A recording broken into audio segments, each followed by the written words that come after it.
Hey, what's good, people? Mr. Zensphere here with another Renoise tutorial. Today I have something fun for you. This is a new method of sidechain compression, or at least it's new to me, in Renoise using native devices. And I think you're going to like this. It's an interesting, flexible, powerful method. There are some trade-offs. It is a little bit of a workaround, but I think it's pretty nice. Now, why would we want this? You might be asking, since we have sidechain input in Renoise now. And it's true, we do. We can use the sidechain device to trigger a compressor to duck. And I think there are a couple other devices that accept sidechain input. But very often with sidechaining, you want one signal to be able to sidechain multiple devices or multiple signals. And you could do that, like, say, on a bus level where you have your kick essentially ducking a whole group of synths. And that might be fine for some applications and maybe not so ideal for others. And in other applications, you might want just more control over your sidechaining. Some instruments sidechained intensely, some sidechained not so much. And it becomes kind of onerous to insert, endless sidechain devices on your kick track. So this method is a little bit of a workaround, and it has some advantages, and I'm going to show you how to do it. So first of all, you want to create a trigger instrument, and let's just do this from scratch so you can see how we're doing it. We're going to create an instrument, number of samples 1. Mono is good. Hit process, and we're just going to create a single line of 0 amplitude. I'm not sure if that's even necessary, but we do want some information in there.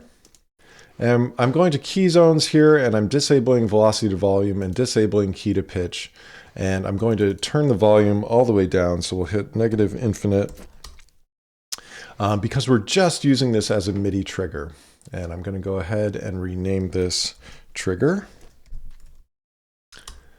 And one other thing that's important, we want to make sure this is not set to forward, but set to no loop, because we want this just to be an instantaneous trigger.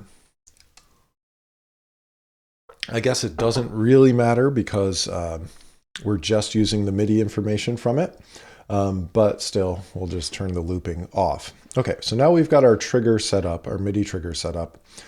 We can create a sidechain doofer that we can use to sidechain basically anywhere we want within our project in a very flexible way.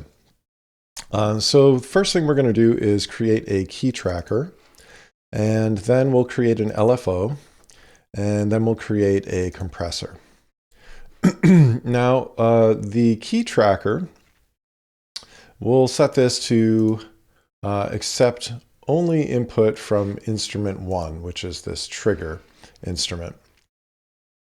Our destination is going to be LFO reset, and we're going to drag this down all the way to 0 so that any note will trigger the reset at point 0.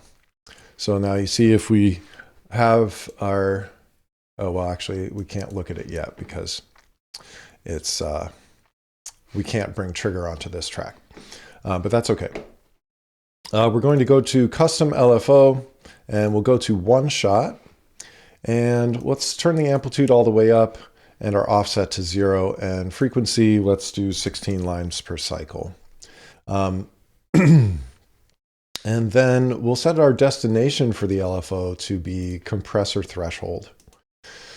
So we've got our compressor threshold tied to this, and let's just combine this all into a doofer. Let's see, what's the key command here? Is that it? Yeah, there we go.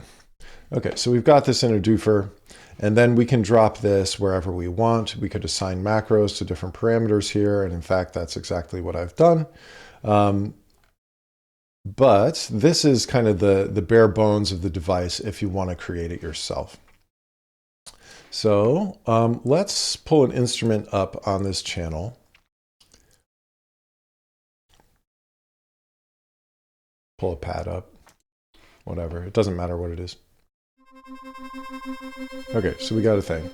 And you notice it erased our doofer, and that's fine, because this is going to be operating on the track level. We've got this doofer here, sidechain compression doofer. And let's just show an example of how we might use this. Forget that pad for a moment. We'll bring a kick drum in here on our kick track.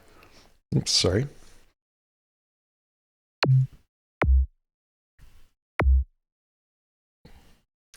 And we'll just replicate this, copy and control Command P. Okay, so we've got a kick, 4 on the floor, and we'll do some side trans because that's what I do, among other things. And oops, we'll just select our bass instrument and input some notes here and some note off values. And we'll replicate this, copy and Command P. Okay, so we've got some side trans kick bass, but we need to duck these first 2 notes at least somewhat. Now, often, like, you wouldn't even put a note on this first note, this first beat of the rhythm, but in this case, we'll just leave it because this will kind of illustrate our side chaining. So what I'm going to do now is I'm going to create a second note column, and I'm just going to go ahead and name this trigger. And this trigger is going to be this instrument trigger, and I'm going to place it where my kicks are, at least in this instance. So we'll go back to 16 steps, and oops, I got to select the instrument. So this is the workaround here. And I've got it here, and I'm just going to select, we'll copy and Control P, fuck that up. So let's do that. We'll go over here, Command P, and you can see I've got this instrument. Now this trigger is happening. Every time the kick drum kicks, I've got my trigger note happening. And the way I have this set up, this trigger is going to then trigger the reset on the LFO, and that's going to change the threshold level on the compressor, and we'll have a side chaining effect. So let's listen to it and hear what it sounds like. Right? It sounds more like side trans, right? Now, one of the huge advantages of this method is that we have kind of an insane level of control over these sidechain curves now, because we have this LFO to work with. So if we open up the external editor, you can hear we can change this sound pretty dramatically, very easily.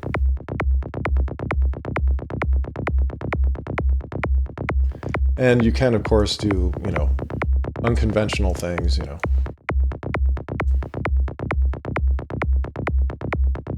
Say you wanted to really make that staccato, you certainly could. You can do whatever you want with this curve. You could use it as a totally different kind of trigger.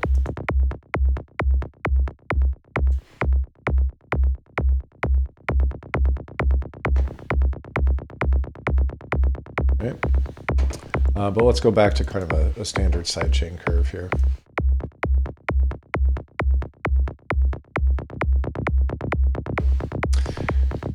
And we also have a variety of parameters mapped to the macros here. So we can impact the makeup gain, we can change the release time, the attack time, the compression ratio.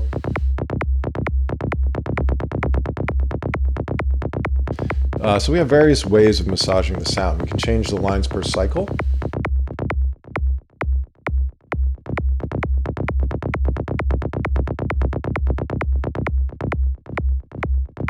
And these are all automatable parameters, which is really nice. So you can have the sidechain curve changing in various ways, like say throughout the course of the track. We can also change this offset parameter and the amplitude of the effect. So this is very flexible. in that we can set these triggers wherever we want, right? It's ducking where the kick is presently, but it doesn't have to, right? You could put another trigger event here. You could trigger here. And in this instance, it just, ducks the sound completely. But depending on how you have your envelope set up and what kinds of rhythms you want to create, this is a very flexible and powerful method for gain control.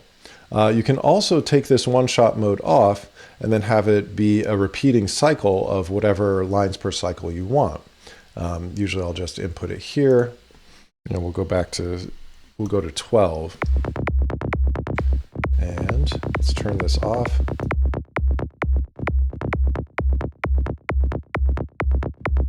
So it can be a really kind of like fun, flexible, creative tool for exploring different rhythms that you wouldn't otherwise come up with. Now let's kind of forget the bass for a moment, and let's go back to our pad here. And select our synth instrument here. We'll just input a note.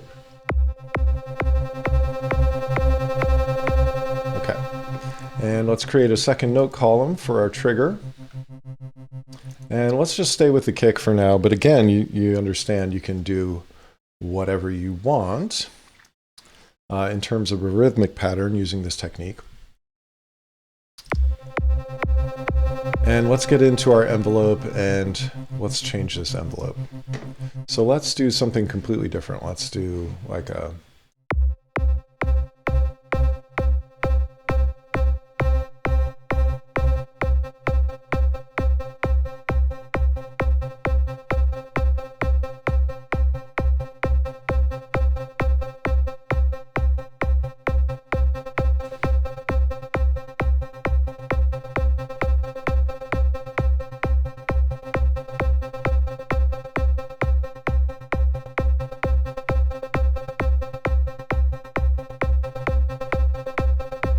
And of course, we're looking for our 16, 32, and 48 if you're doing music in 4. If you're trying to kind of create a rhythmic curve here.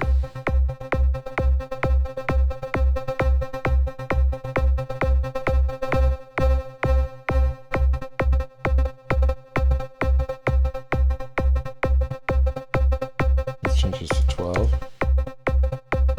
And set this, take one shot off. Change this to 6. Too fast. Let's do 24.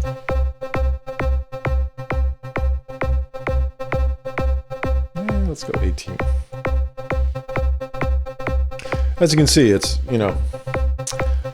there's all kinds of things you can do, all kinds of things you can explore, but you basically have flexible sidechain curves with an insane degree of control and automatable parameters wherever you want them. Right? So you can have them on any track at any place in your mix without having to, route the signals from track to track using the sidechain input device. I think this method is a lot more flexible. You can use this method with other devices besides the compressor. You could have any kind of effect curve being modulated here with a user-definable trigger sequence. Again, using this trigger instrument technique, and I always like to kind of mark it just so I know what's kind of melodic information and what's my sidechain trigger. So that's the method in a nutshell. I'm going to post my sidechain compressor doofer up on my Gumroad. It'll be available there. I'll put the link in the description if you want to grab it. I showed you how you can make it yourself. I think this method has a lot of potential. I think it's really flexible. It does have a drawback in that it, maybe clutters up your pattern editor a little bit, but I think it's really flexible. I think it's really powerful. I think a lot of people can potentially get some good use out of this method. I was experimenting with different ways of side chaining, and I had been using like a signal follower going into a Hydra and sending signals to compressors on all of my tracks, but I was finding it was just too CPU heavy. And this seems a lot more efficient.